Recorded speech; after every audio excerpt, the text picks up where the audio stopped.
Don't let your decision paralysis demon keep you from watching something great this weekend. Subscribe to ScreamShare, the newsletter that serves up a 5-minute breakdown of the best horror available on streaming. I'll have essential weekly movie picks covering new films, classics that you need to catch up on, and a movie that's always streaming for free. So subscribe now, and you can even be part of some frighteningly fun watch parties we're putting together that'll let you be part of the conversation. So click in the link in the show notes or go to screamshare.beehive.com. That's screamshare.beehive.com, and make sure you whitelist your welcome email so you can get updates for all of the news and updates. And now the body count continues.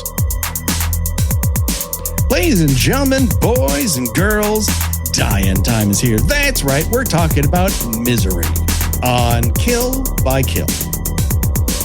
Well, greetings and salutations, Internet. It is your old pal, Patrick Hamilton, coming to you once again from the deepest, darkest woods of Colorado. This is the Kill by Kill podcast, where we are dedicated to celebrating the least discussed component of any horror film, the characters. And so we're going to unpack all the goriest details of 1990's Misery in the hopes that your number one fan's untimely end is just the beginning of the jokes we might make at their expense. And as always, there's only one person I trust to make sure that when we finish the podcast, I'll have one cigarette, one match, and one bottle of Don Pergoni. The one, the only Gina Radcliffe. How are you doing today, Gina? I brought my favorite Liberace album just for the occasion. It's so romantic when you think about it. It really is. Deep down, he just sang about love and sparkly things and gold pianos. Of course, just setting the mood.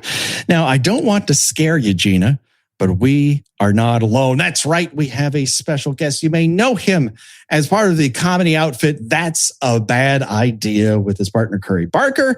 They have collaborated once again. Their latest project is in theaters as of today, Friday, May 15th. It is entitled Obsession, and he is the one, the only Cooper Tomlinson. How are you doing today, Cooper? I'm doing great. Thanks for having me. I am thrilled to have you here.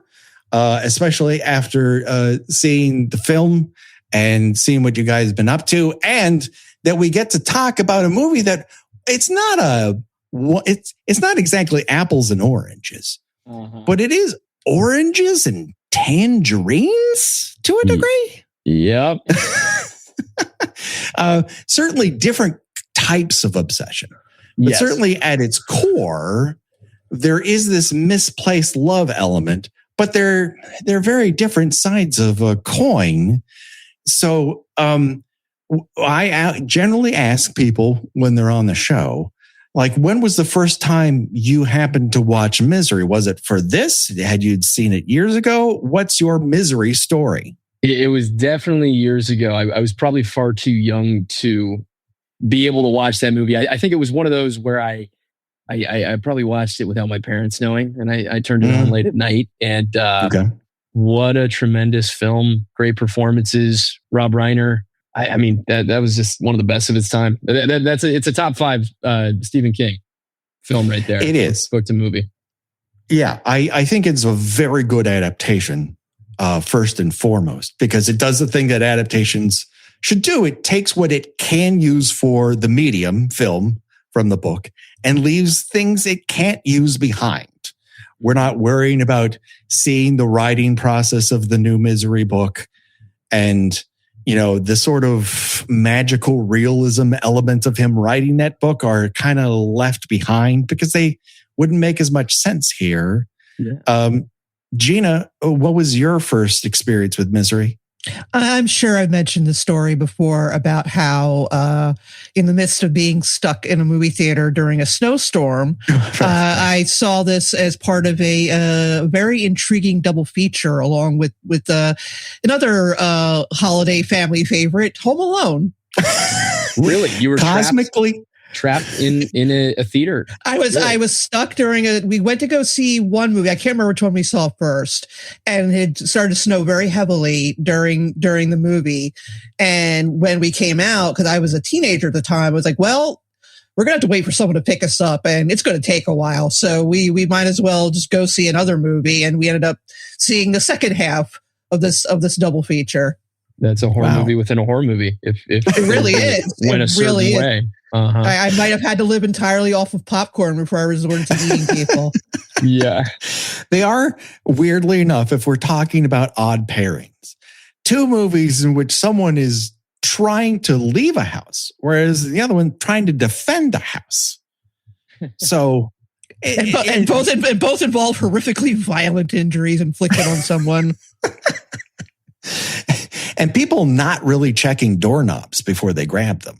So across the board, I think we got a lot going on here between the two. Cooper, had you read a bunch of Stephen King before you'd watched this movie, or was that something? Are you a big reader in that direction? I don't know. Occasionally, I'm a big reader. Not as big as my girlfriend. She loves to read, so she kind of just tells me everything she's reading about. I don't read enough. I got to say, but yeah, I don't read enough, and I haven't read that many Stephen King books. It's unfortunate. I have to admit that. I listen. There's only so much time in the day. I'm a movie guy. You know, what are you gonna do? So it makes sense. What about you, Gina? Did you read the book before you saw the movie, or vice versa? I honestly can't remember. I do, I agree that this is probably one of the best book to movie King adaptations. And of course, much of that goes to Kathy Bates, who just really, really captured the spirit of this character. And I went into a little misery a bit in writing in the book I've been working on for the past couple of years. I did a chapter on the psychopathic character, and how this book and the movie go out of their way to give her some humanity. And I feel like in the book she's a little bit more there's a little more depth to her, but obviously you can only do so much on the screen, right? But just the kind of terrifyingly realistic way she just changes her mood so quickly, and how the best thing you could do is just give her what she wants. And it's such a very, very insightful and believable portrayal of a deeply disturbed and dangerous person. I think one of the things it does so well, and if I could compare it ever so slightly to Obsession, I would say that Indy Navarrette's character, Nikki, what she's able to do within that character to display what some might view as like a split personality conflict at moments in time, where she's not completely in control of what's happening to her. And how she's able to physicalize those emotions at any given point in the movie. It's one of those performances I'm going, wow, she's going to have a career, because this is such a crazy display of one's ability to jump between emotions and being trapped and being full of love and being crazy. Like, she's able to encompass all of that. And again, in Misery, you pretty much have the same type of runway for Kathy Bates. It's an incredible avenue for these very talented actresses. Yeah. No magic involved for Kathy, but no book involved for Indy. Yeah, she's incredible. There you go. What she pulled off, watching her just play around with different, I mean, she every take, we do, or, for in a scene, like she'd always do something different and unpredictable. And it made the filming experience that much more exciting and special. She's a really great actress. She's got an incredible career ahead of her. Just a great showcase for her in that sense. But of course, for Kathy Bates, like, this performance, not only is it revelatory because film audiences, while she had done small roles along the way, she hadn't done anything close to this level of being on screen, and being able to hold your own again against James Caan, playing such a different type of role than he had been up until this point, is really interesting. Like, the way Caan played, because in so many of the movies he's in, he's like a coiled snake. And in here, he's kind of defanged for the most part. He is not a brute. He is not quick to anger necessarily. For the first third of it, he's drugged out of his mind. For the second third, he's bewildered and unsure how to proceed. And then he's put in a desperate place and concocts a way to try and get out of it. But you compare that to the way Khan had been in, let's say, The Godfather or any of the other films that he was sort of famous for up until that point. This is a very different presentation of the James Caan on screen. Yeah, you use the word defanged, and that's a really, really good way of putting it. Like some of the most chilling moments in this movie is when you just, it's really starting to dawn on him how much trouble he's in. Yeah.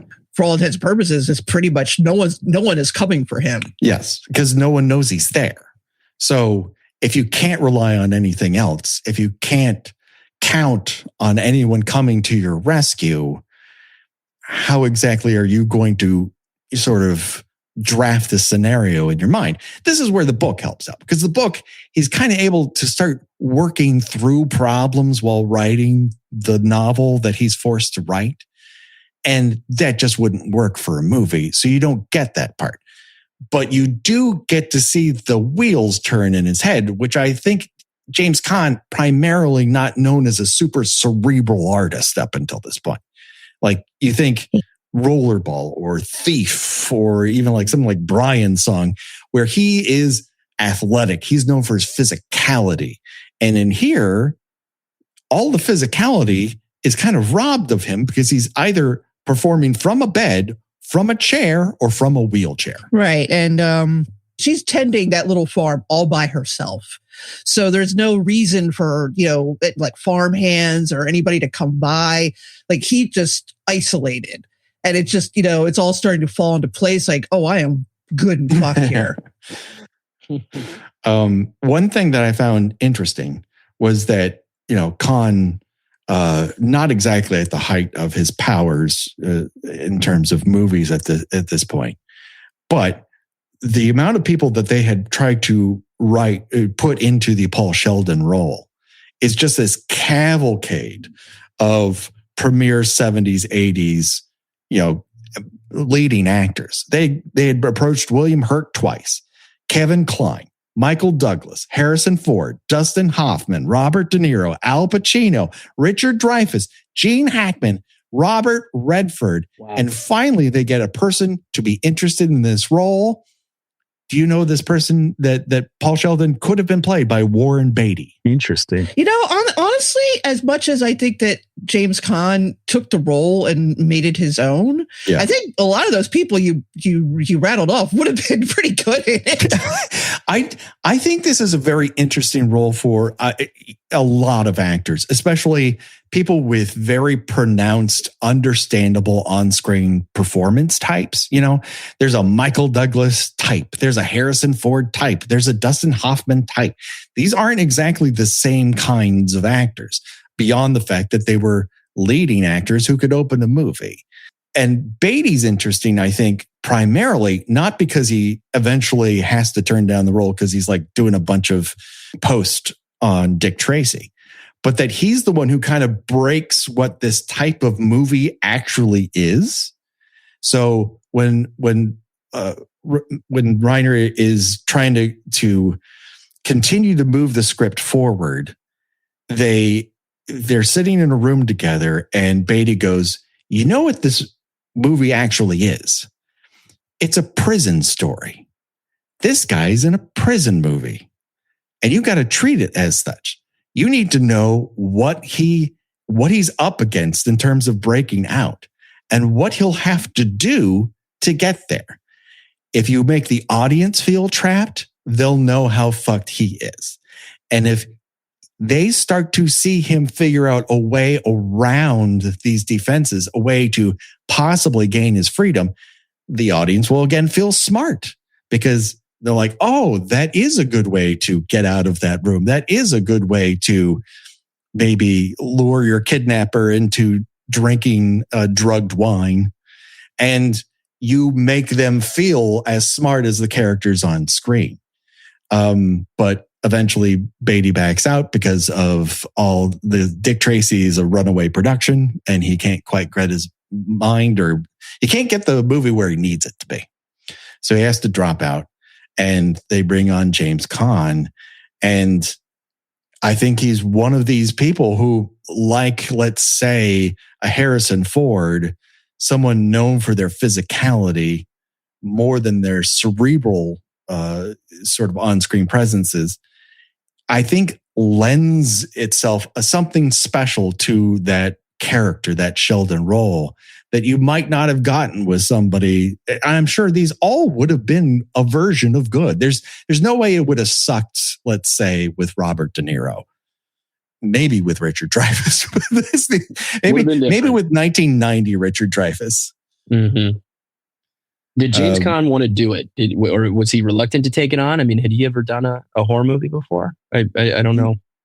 Not really. I mean, he'd done some sci-fi stuff at this point. And I think he's looking for projects. He's open to it. But I think he had to wrap his mind around how he would have to present a different side of himself to be more so believable, the Paul Sheldon writer part. Because whenever he has that moment to get angry, all of a sudden you turn on that James Caan that you go, yeah, I believe that guy would just drive off and get shot to death like he is in The Godfather. Like, there's a line that runs through there that's like, that's a rich vein running through this performance. And then I think the other component that he was into is that, and this is going to become kind of rote for our audience in talking about Stephen King, but it turns out, everybody, that Misery is secretly about addiction. Gina, can you believe it? You're blowing my mind here. That, so much of the book is about, and another thing they kind of have to leave behind is that battling your way past medication that you're practically being force-fed in order to have the clarity to get the fuck out of there. I mean, I don't know about you, Cooper. Have you ever been laid up with this amount of like drugs poured into your system? Have you had that kind of devastating injury in your life? I hope not. Yeah, but no, I have not. I mean, I got my wisdom teeth pulled once, and there was quite a few drugs in me then. Yeah, I couldn't be. I couldn't imagine being forced in. Yeah. And the quick withdrawal method, I don't recommend. I once had my gallbladder taken out at a rather not well-run hospital, and I kept hitting the put drugs in me button. And the pain only got worse and worse until my then girlfriend, now wife, wandered in and said, "What's all that brown stuff running down your arm?" And it turns out that all the medication was not in my arm. It was just laying outside of it. Oh my gosh. And my mattress was the highest mattress in the entire hospital. You told me that story. I still can't get over it. Only I can have that kind of luck, weirdly enough. But yes, I don't, that's one of those things that King runs into and out of throughout his career, of both dealing with drug use and alcohol use that he feels he needs. And then later on in life, being hit by a van out of nowhere and being laid up in a hospital where he also can't get out, and having to admit that he is powerless and he's going to have to take some drugs at some point in order to be able to get over these injuries. It's weird how often it weaves itself into his work. Not weird, because he's writing the truth. Is that where did he write Misery in that bed? No, this comes out in 1987. So we're a full decade and a half until that incident. He's pretty much sober by the time this movie comes out. There are books he doesn't remember writing, like Cujo. He does not remember writing. He doesn't remember writing portions of Pet Sematary. These make sense for books he did not remember writing because of how unhinged those stories are. But you can also feel that when he very much is control of that muse with things like Christine, where there's this ghostly presence in the back of him telling him what he needs to do. He's he's at the wheel, but he's not really driving. That's Christine. Like, it's all there. It's all woven into his works, both during his addiction phase and after. And then, of course, you have to really watch Maximum Overdrive to get a full sense of what a completely coked up Stephen King is. Because that movie, there's lines in the road and there's lines in the script. And then there's lines that ended up in the budget of the movie. Cooper, just watch the preview of him talking to camera. Have you ever seen that? No, and I'm going to go watch it right after this. Do yourself a favor. Stephen King trailer for Maximum Overdrive to camera, and you will see a man who is gone. Gina. Yeah, his pupils are basically pinpricks in it. He is completely fried out of his mind. It's amazing. It's kind of beautiful. There's a reason why he hasn't directed a movie since. Because how do you mess with how do you top perfection? That's true. There's only so many movies in which a man is set up for death by getting hit in the crotch with a Dr. Pepper can. I still love that scene so much. I love it.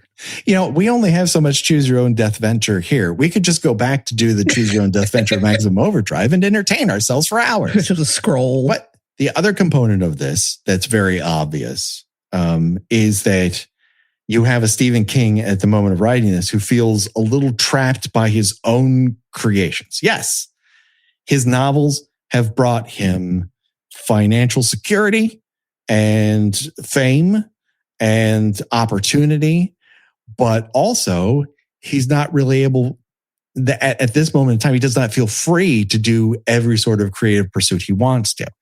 The core idea of this book comes in the aftermath of him releasing Eyes of the Dragon, which is a gunslinger adjacent high fantasy novel that left some of his core fans at that moment in time perplexed and vocally wishing he would just stick to what they wanted him to do. Which is crazy, because that's actually one of my favorite books of his. I think time, heals all wounds in that respect. I think people will appreciate it. He wanted to write something that he could read to his kids. I don't think this is a bad idea, and it's certainly not a bad novel. And it's not that far afield of stuff that he ends up doing. Let's say it's not that different from Wizard and Glass. It's just no one's running around with a 6-shooter in it, but it's got some of the same characters in it. I mean, I guess for you, Cooper, you come out of an internet comedy world, and now all of a sudden you guys are veering into a very horror-heavy side of a career. And while I don't think it's that big of a leap now, at certain points, it was like all they could talk about when it came to Jordan Peele's career. Can you believe the man who was once funny now makes scary? I know, it's insane. So do you feel, and the internet, the most normal place in the world. So do you feel like you have maybe a portion of the sketch comedy fans who feel like they've turned their back on me, the real fan of his career? I feel like we have, I think a lot of our comedy audience, they love horror, and same with the horror to the comedy. It's funny, like our YouTube channel found us through horror, and then our Instagram and TikTok following found us through comedy, and they both discovered the other thing. And I think they love it. They love it all. And we blend, we blend the both together. And that's why these Jordan Peele and Zach Kreger films work so much, because comedy and horror go hand in hand. Yeah. So I'm excited for the ones who there's still so many people on the comedy side who haven't realized that Obsession is, Curry's movie, and I'm in it, and they're going to be surprised, and I can't wait for. I think they're going to love it, and there's going to be a lot of laughs. And if they don't like horror, I think they're going to love it by the end. Well, it does the thing that I feel like Peele and Kreger have captured before, and what the best horror comedy has done in the past. In that horror and comedy, they're both laughter and being scared and shock. are involuntary reactions.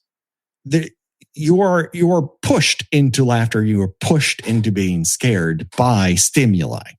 So they're not that far afield as it is. If you understand the rhythms of one, it shouldn't be that hard to understand the rhythms of the other. And I would say up until the past 10 years, it's been harder. That had been difficult to translate to some degree.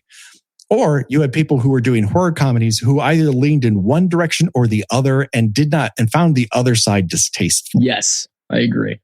So you end up with I hate to mention this, a National Lampoon's Class Reunion.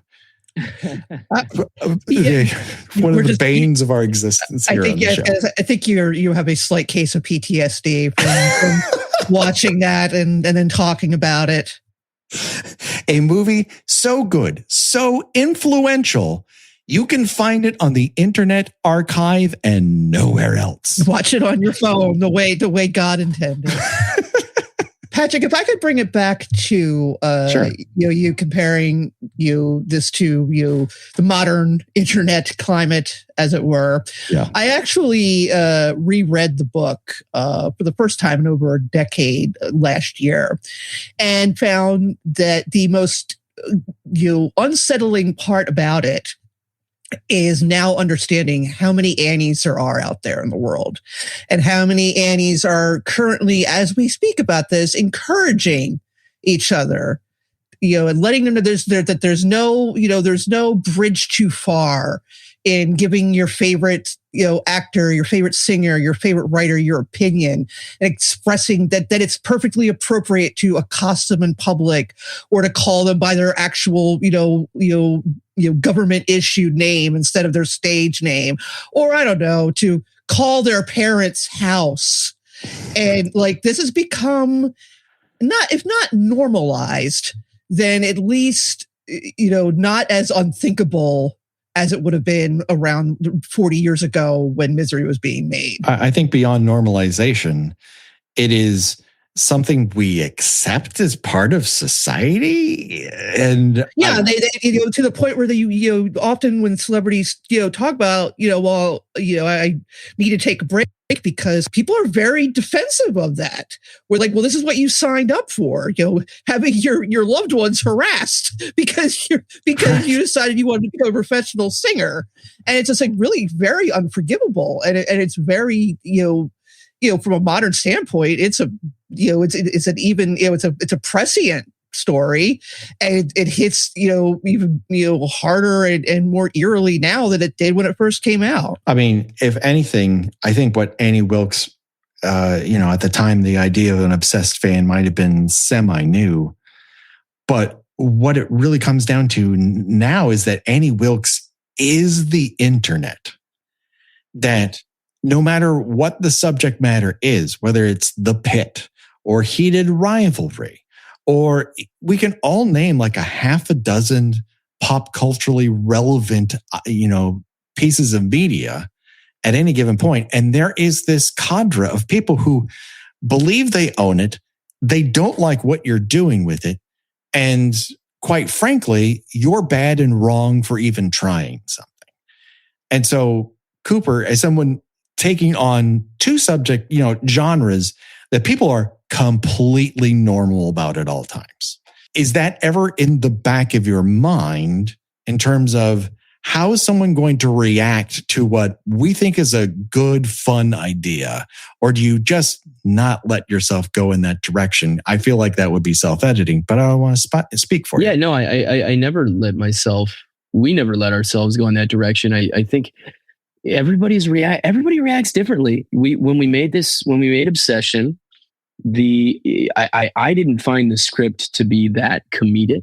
My character Ian's a bit of a comedic character, best friend, but and he had a few little bits. But when we watched in the theater, I mean, the things that people were reacting to, even the uncomfortable stuff, you can't predict it. You can't.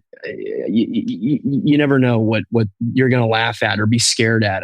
I find certain things funnier than my sister does. I don't know. Some people think it's the most terrifying thing ever, and others are completely amused. I don't know. Everybody's different. So I don't really think too much on it. You just let it, you put it out there and just let it be whatever it's supposed to be. This stage in my life, I find everything that I enjoy just to be celebration. Mm-hmm. So when something scares the hell out of me, it's clapping and smiling. And when I enjoy something, it's laughing, clapping, and smiling. There is a scene. There's a scene in the movie where people are just clapping. When I don't know, you want to clap at that in real life, but in a movie, maybe. Exactly. Right. Because there's also these horrific things that you also know are just underneath the surface there, that how can you allow yourself to feel that way about this situation? But ultimately, that's why we're exercising it on screen. We're allowing people to feel through media so that maybe when they have the opportunity to have empathy towards somebody else or go a different direction rather than maybe something they've seen on screen.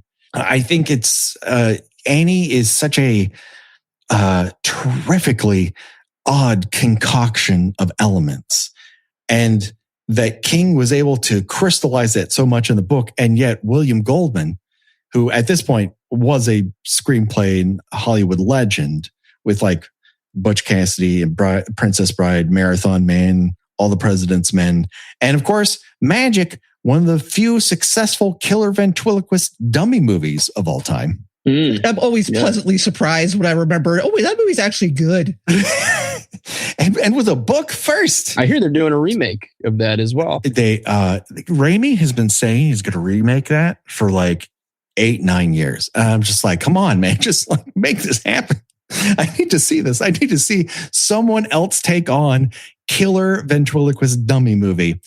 Especially because the ventriloquist dummy is named Fats. I just want someone to refer to him as Fats throughout the movie because I found it fucking hilarious when I watched it the first time, and it's not going to get any better the second. Also, Magic has one of the scariest television commercials of all time. Look up Magic TV commercial after we're done here, Cooper. Okay. And you'll see something that frightened children of a certain age to the point where they needed to talk about it. Our friend Rodney Asher, who has been on the show before, did Room 237, has an entire little short movie about people's reactions to that TV commercial, and it's incredible. I got to see this thing. It is amazing. We did a commercial. It's not as scary, but it's really gripping for the One Wish Willow and Obsession. I don't know if you've seen it. I did see it. Yes. I'm sure it's like that. That sounds awesome. One thing that he brings to this, Goldman does bring to this, is the sort of like, we need to keep this grounded. It can't be super fantastical. It has to be simple. It all takes place here. And then there's this side story over off to the side that we kind of go to so that we add an outside pressure to an inside pressure. But how he's able to sort of crystallize King's book down to the bare essentials, I think it's part of what gives this power. Because I think, here's the deal. I love a big movie. You love a big movie. Everyone loves a big movie. But at its core, the best movies have a kind of simplicity to them that it gives you something to hold on to. Yeah. And what I think Misery and Obsession and movies of their ilk do best is really decide what that simple story they want to tell is and tell it to the best of their ability. Yes. And take it in completely insane directions. And that's what makes it memorable and fun. Both of those movies. Part of what is so enduring about the film is you get to see two people who are very good at their jobs just be able to fucking act against one another. No holds barred. They're given very clear directions to head in. There's a very clear story to tell. And because Annie is so unhinged throughout this, you're just unmoored. What will she react to next? And if you don't understand what she's going to react to next, how can Paul avoid the pitfalls of what she's going to freak out about whenever she does? And what will she do next? The one thing I suppose the movie cuts out that I wish it had a little bit more of is establishing sort of some of the stakes of when she leaves for 2 days, she's gone for 2 days. He's no food, no water. Right. Yeah. No way to get out of that bed. He's trapped. And we get glimpses of it, but we don't necessarily get the full breadth of it, because how do you necessarily convey that in a movie? Well, it's interesting that you point out that, she's so unhinged, and at the same time, is able to remain in control of her faculties when she needs to. Yeah. And so there's a certain sort of, how much, like for instance, like when she figures out how he's getting out of the room, I mean, that's just like, oh, that's it. She doesn't miss anything. Yeah. She's not that crazy. Like, she's definitely, unstable, but, she's not like hearing voices and hallucinating crazy. Like she's wily too. It's almost like faulty wiring. Like there's still current running through there, but you don't necessarily know what's going to make it short circuit. And when it does, it makes it quite clear she is capable of some terrifying behaviors. Before we even meet her, she is a serial killer. And now that she has the object of her intellectual and eventually emotional affection, she's willing to do just about anything to make sure he stays exactly where he's supposed to be. What do you think would happen if Annie had a one wish willow from Obsession? Listener, one wish willow, you make a wish, it comes true. What do you think? I'd love to see a spinoff now of where she gets one of those, just to and see what would happen. Do you think she'd like it? In a way, she kind of does. And this is something we've talked about occasionally, and it was really introduced by Jordan Peele, weirdly enough, and Nope, that the idea of the bad miracle. Yeah. Right? The One Wish Willow is a bad miracle. It causes incredible things to happen that are also terrifying and have horrific repercussions to it. Annie's one wish is to have her favorite author just be in her house, dependent on her, the professional nurse, and for him to spend his days writing her the novels she wants to read. So in many respects, she gets the bad miracle, and it ends up killing her. And to a certain degree, Paul Sheldon has a bad miracle that happens to him. He loses control of his car in a snowstorm and goes off the side of the road, and in any other circumstance would be dead, because he would be trapped with 2 shattered legs, unable to exercise himself from a snowed-in car. But he happens to have his biggest fan trailing him in a car. She doesn't happen to find him. She is following him. So yes, he lives. That's the miracle. The bad part is he lives in a jail cell of her making that he is unable to get himself out of up until the very end. So in many respects, like it kind of, they kind of work. But on the other half of that, what I feel like she might want to do is snap that and say, I'm not Annie Wilkes. I am Misery Chastain. Do you think she actually wants to be the character, or just kind of live in her world? I think live in her world. Because she talks a lot about her concept of what that would be, I want to be Misery Chastain. I think she would want to be Misery Chastain, but without the, because Annie strikes me as very, like, she doesn't want Paul there because, she does gradually fall in love with him. Yeah. But I think for her, it's a very, chaste, old fashioned kind of love. I don't think she has any, real intent on, consummating, if you want to call that anything. Sure. Yes. But like, so just, it's just part of her bizarre sort of, delusional fantasy, very almost childlike viewpoint on things where, there's ugly things and there's beautiful things, and nothing ever, nothing ever falls between. They're either one or the other. It is a very literary romance idea that she has. Like, she is so wrapped up in the idea of like, who will Misery end up with? But if she had two people to choose from, she would like what? Like who to kill first? I'm not really sure. What are you asking me to do here? I don't think there's a real life romantic bone in her body necessarily. I think this is just this is the most, reading these books is, the most exciting thing that happens to her. And it's because, oddly enough, for someone who definitely wants to be in charge, she is not in charge of what happens in those novels. She's being told a story. It's what she likes. And what she doesn't like is when the story goes in a direction she does not care for. She feels hurt. She feels wronged in that direction.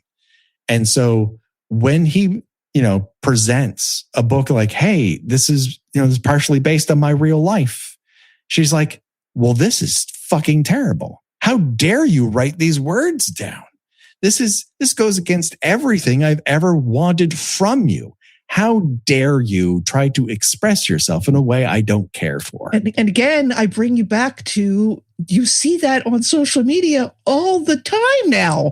Yeah. It's not considered crazy or unusual. This is just how fans feel entitled to react now, where, any deviation, I mean, look at George R.R. Martin. Like the man does not get, has not known peace in 20 years. And we'll never know peace. If he dies without finishing with the Winds of Winter is one that everybody's waiting on. Yeah, people are going to go to his call and say, why didn't you finish the Winds of Winter before you died? They're just, I keep coming back to the word entitlement. Annie feels entitled to Paul just churning out misery book after misery book after misery book, because that's what you do for your fans. Yeah. Anything else is ingratitude for your success. Well, it's a weird thing to get trapped in. And I say trapped, and I put that in dick fingers. We started this podcast because we wanted to talk about Friday the 13th characters, and I didn't think anything would come of it. My wife said, talk about this with somebody else. And so I found Gina, and I talked about it with her for 2.5 years. And then we just kind of kept doing it because it's fun to talk to one another. The fact that we have fans and we've been doing this for so long, and that that fandom can be anywhere from I started listening last week to I listened from episode 1 is insane. And that's all you would ever want, is to do things that people want to engage with, that cause them to smile or get scared, or that made me think. And the very idea that they would then use that against you, like, how dare you? You cause this emotional reaction inside of me. Maybe I want you dead is so wild. And yet we see these very small versions of it so often in internet interactions that it's kind of wild that all of us aren't crazy. I mean, do you feel that in some way, shape, or form, Cooper? I don't want to put words in your mouth. Yeah. I feel a little crazy sometimes. Yeah, to what you were saying about making something that people want to engage with. It's the same goes for the online stuff.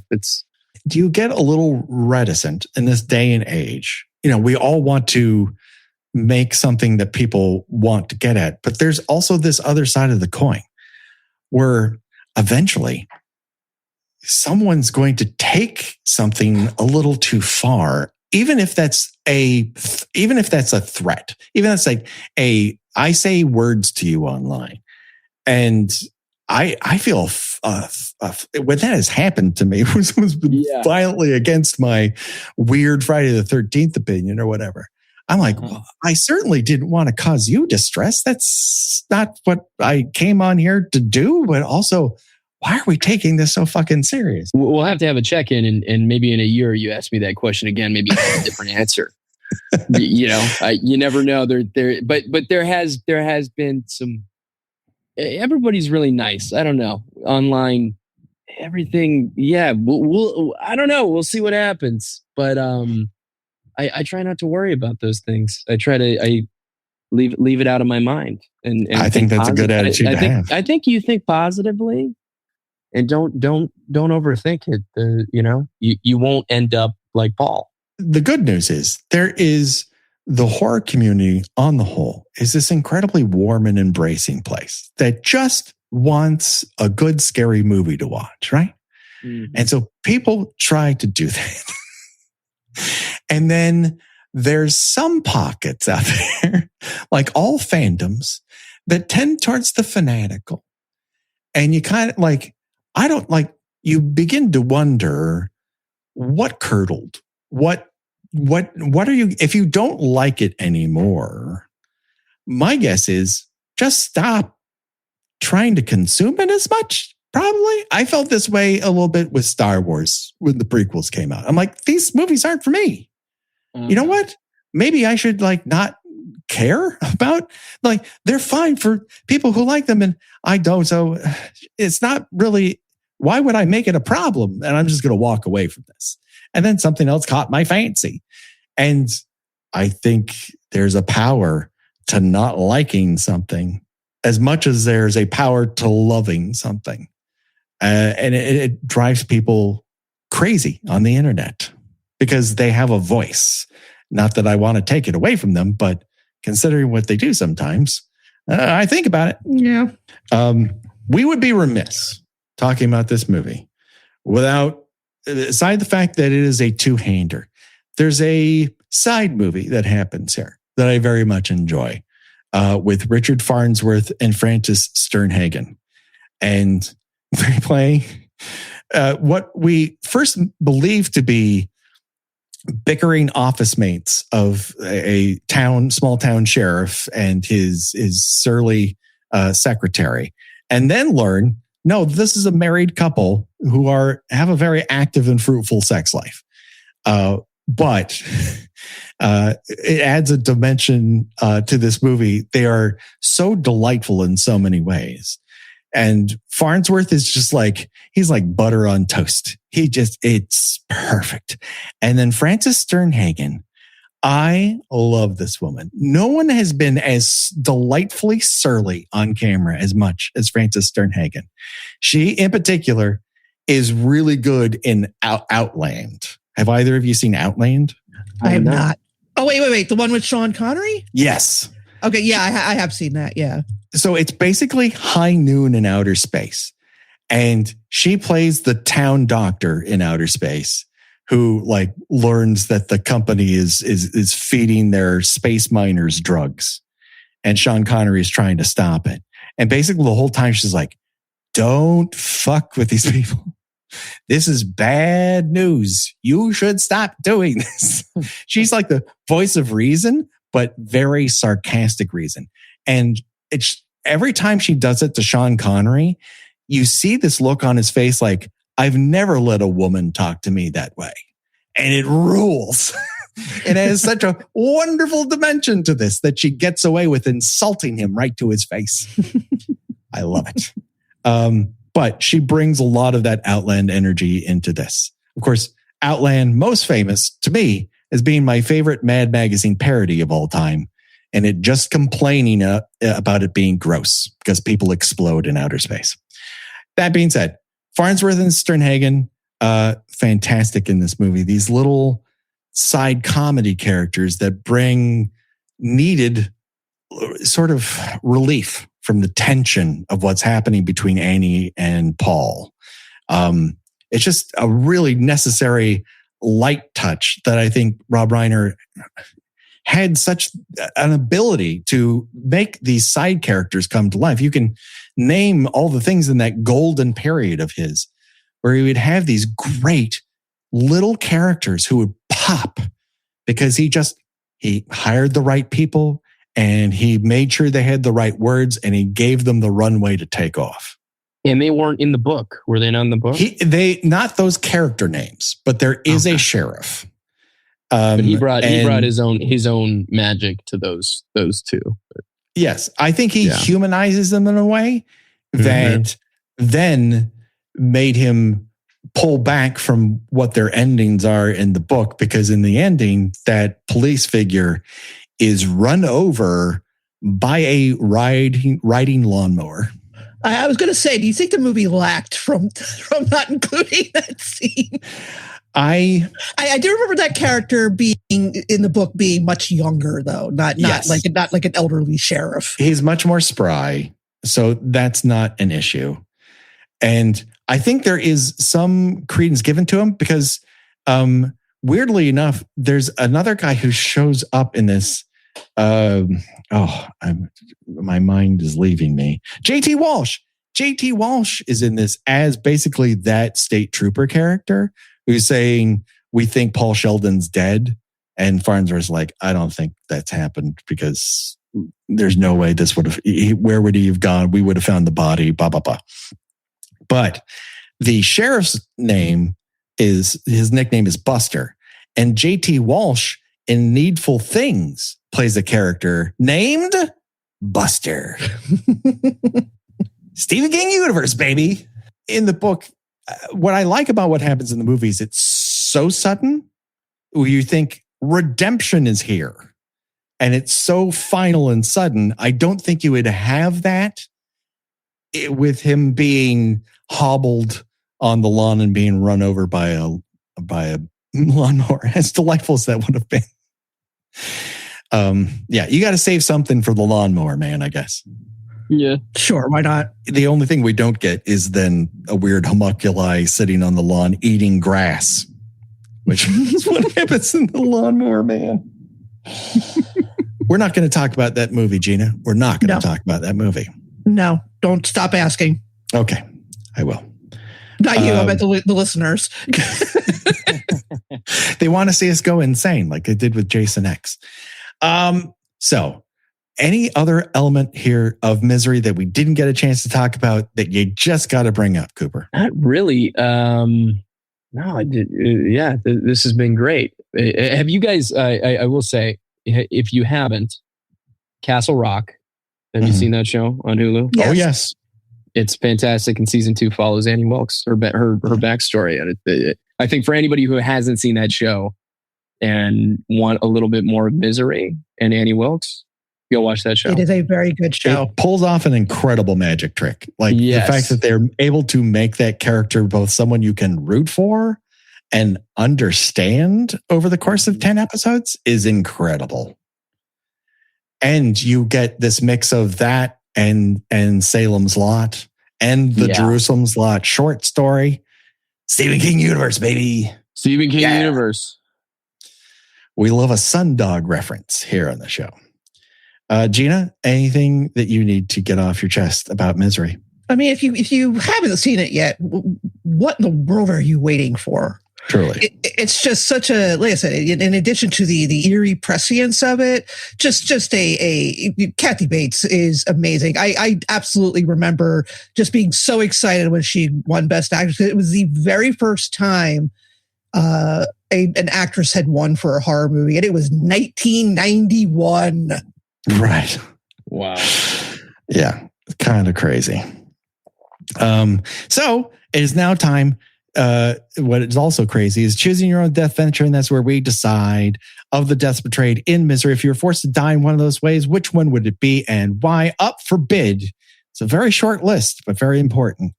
You can get shot in the back out through the front with a shotgun, or you can get clocked in the head with a typewriter. A violent struggle gets out, and you get shot along the way, and then you're knocked out head first into that same typewriter and bleed out on the floor. And or is there anything else she gets pounded with, Gina? I mean, that's a pretty chaotic scene, but I think ultimately the falling and hitting her head on the typewriter is what does it. It's hard to come back from that. And so if you were forced to choose that which death venture you'd want, Cooper, which one would you choose? I feel like I'd go shotgun, just not see it coming. I think it just quicker, a little cleaner for me. Yeah. I mean, your last thought is, huh? And then you're pretty much done with it. Gina, what say you? While it would be on brand for me to fall and die from hitting my head on a typewriter, I too would prefer not to see it coming. So I'm also going to take a shotgun blast to the back. Yeah, there's no way I'm getting repeatedly pummeled with a typewriter. That's especially if it's missing an N. I need that end to be part of it. And Otherwise, that thing weighed like 65 pounds too. True. It's like a doorstop. Yes. And I definitely would rather hobbling or getting your foot chopped off via axe and then blowtorched, which is the way it happens in the book. They're neither are good choices. And your thumb gets cut off. And your thumb gets taken off because she doesn't like a chapter. And then threatens him with castration later. She's really taking him piece by piece. Yeah, that's wild. Cooper, you got a movie. It's out in theaters as of this dropping in people's podcast feeds. Why don't you tell people about it? Yeah, the movie it's a magical film about a guy who makes a wish that his best friend would fall in love with him, and he suffers the consequences of what happens, when you're not careful for what you wish for. I play Ian, his best friend in that film, and it's out now. It's written and directed by my friend Curry Barker, and starring India Navarrete, Michael Johnson, Megan Lawless, myself, and it's fantastic. It's a lot of fun, and go check it out. Excellent. I highly recommend it. It's a fantastic film that delivers on exactly what it promises to be, which I always enjoy watching, and some fantastic performances, some standout sequences that will leave people squirming. It's good stuff. Gina, where can people find you on these here internets? To everyone's undoubted relief, I am not appearing in a movie anytime soon. I have a newsletter in which I talk about movies and pop culture in general. It is Gina Watches Things at ghost.io, and I am mostly on Instagram under Gina Does Things. Do it today, people. Check it out. Find us at screamshare.beehiiv.com. That's BEEHIIV.com. I'm bringing you 3 streaming recommendations every single weekend so you can let loose of that decision paralysis demon that helps you decide what horror movies to watch. And find us on our socials everywhere with Twitter. Fuck that place. And join us on Patreon where we have 3 bonus episodes for you every single month. That just about does it. Don't worry, folks. The body count will continue. For myself, Gina, and Cooper, bye-bye, everybody. Bye. See you later. They're all going to laugh at you.